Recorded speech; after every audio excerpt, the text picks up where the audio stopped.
At 3 airports across the United States, the CDC is now on guard. More than 100 officials in San Francisco, Los Angeles, and New York are screening incoming passengers from Wuhan, China, to detect the deadly coronavirus. Since Friday, the number of known... That was a clip from 1 year ago tomorrow, the first time the coronavirus was mentioned on Live at 4 or News 3 Now.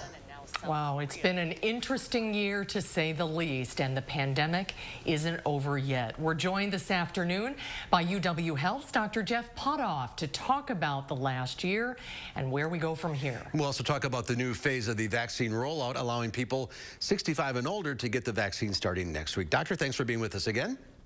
Hi, guys. It's been quite a year. What have we learned? Well, I mean, we learned so much. I think, a lot of us learned that science is messy. Everyone in the community kind of learned about COVID-19 as medical professionals were learning about it. I think we learned that, social media creates a new twist where there's, misinformation out there, and you sometimes have to combat inaccurate information. We learned what social distancing was and what it's like to wear a mask whenever you go outside.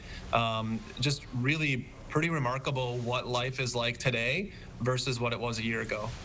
A year later, some of the metrics are going in the right direction. New cases are down and hospitalizations are down. Do you think we're past the peak of this, or do you think we still have several challenging weeks ahead of us?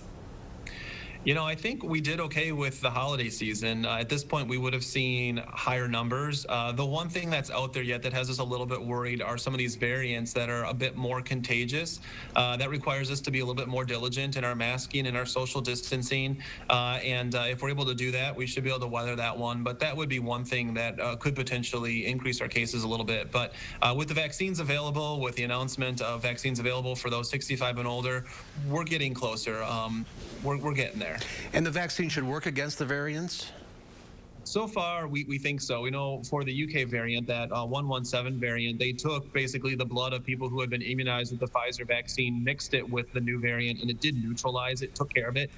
So reason to believe that these vaccines, at least with these current variants, are still going to be effective. So if you're in the lucky group of 65 or older, your healthcare provider will contact you when you can get a vaccine?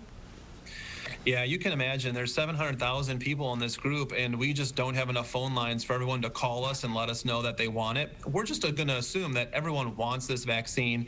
We're using our electronic platforms, frequently called MyChart. Different healthcare organizations might brand it a little bit differently, and we'll reach out to you when we can get you scheduled for the vaccine. And if at that point you don't want it, let us know that you don't want it. But we're just going to assume that everybody wants it, and we'll reach out to them. So there's nothing you have to do? No, I think the only thing you need to do is just make sure that your account is active, your MyChart account or your electronic account with the healthcare organization you use. And if that's active, that's all you really need to do. We'll take care of the rest. If you've had COVID-19 and recovered from it, do you still need to get the vaccine?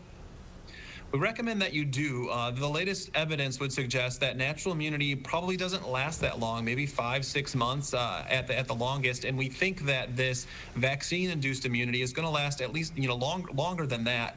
So right now the recommendation is if you do have, or if you recovered from COVID, go ahead and still get that vaccine when it's your time. I got a message from MyChart the other day, and it's like, oh, great news. It was just a receipt for a bill. So I guess you're just going to have to wait for that message to come through. Good. Glad you took care of that bill, Mark. Yes, that's very important. Is there any way to prevent something like this from happening in the future? I think the only way to prevent it from happening in the future is to learn from the past. So unfortunately, we are going to have pathogens, viruses that do cause a pandemic sometime in the future.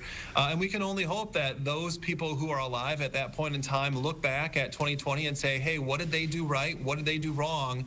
And then learn from it and do better than we did. That's all we can hope for those who come after us. What did we do wrong? I think we probably didn't have as organized a response as we needed. When we look back at COVID-19 and those countries who took, aggressive national plans early on, they did better than those who took less aggressive plans, who pushed decision-making down to the local level. It just didn't prove to be as an effective approach against the virus. And I think, if we were to have another pandemic, we'd see more of these, national strategies. Not that it has to be the same in every place, but the strategy would be singular across the country. There's light at the end of the tunnel, but we still have to be cautious, that's for sure. Doctor, thanks for being with us again. Great to see you. Yeah, good to see you guys too. Thank you, Dr. Pothof. Thanks for your time. We'll have a final check of your forecast coming up.